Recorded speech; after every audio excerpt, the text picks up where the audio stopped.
8:14 now, and as Easter approaches, celebrating may feel a lot more joyful than it did in 2020. For good reason.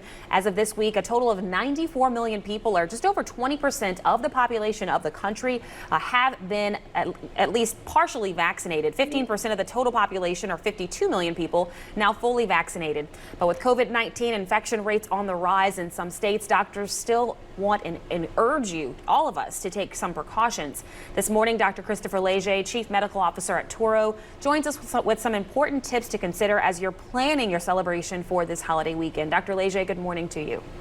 Thanks for having me. Good morning. So, you and I had a chance to kind of talk before we started here on TV. And the one thing we were saying, obviously, 2020, you couldn't even get together. This year, a little bit better with more families having more members vaccinated. But still, if you're going to get together, what is the absolute safest way to gather to celebrate Easter this weekend?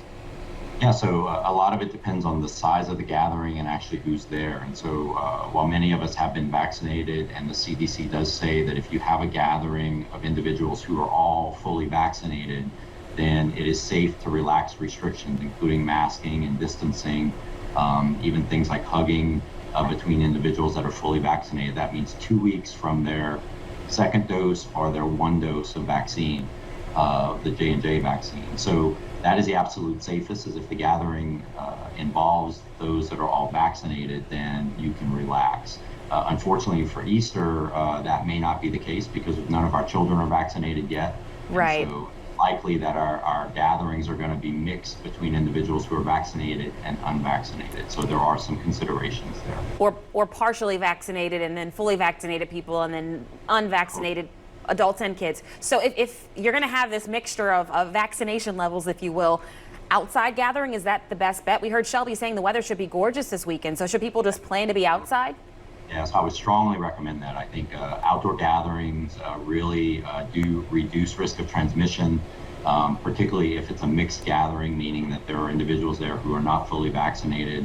And I want to have people pay special attention to high-risk individuals who are not vaccinated. So any elders that may not be fully vaccinated, those with high-risk conditions, such as medical conditions, who are not fully vaccinated, we have to maintain restrictions with distancing, particularly, and masking if you're going to be close or around someone. That is very important. And Dr. Lege, we have about 40 seconds or so left. What about for church? I know people are back to church this year for Good Friday, for Mass, and for church services on Easter Sunday. What are your tips or recommendations for people going to church? The biggest thing for church is your mask. Please wear your mask. That is what's going to be the safest. There are still some restrictions with religious gatherings, but that has been opened up, and it is safe to attend church. But even if you're fully vaccinated, there may be someone there who's not. So you have to keep your mask on. That's my recommendation. So either be outside with family members, caution or put some restrictions on the people who are going to be there as far as their vaccination levels are concerned. And you mentioned for church services, wear a mask, bottom line. And we are at a very critical junction here. So please maintain and be diligent so that we can continue to get people vaccinated and get to the other side of this. Dr. Lege, we appreciate your time this morning. Some good tips as people prepare for Easter celebrations after none at all in 2020. We appreciate you. Thank you.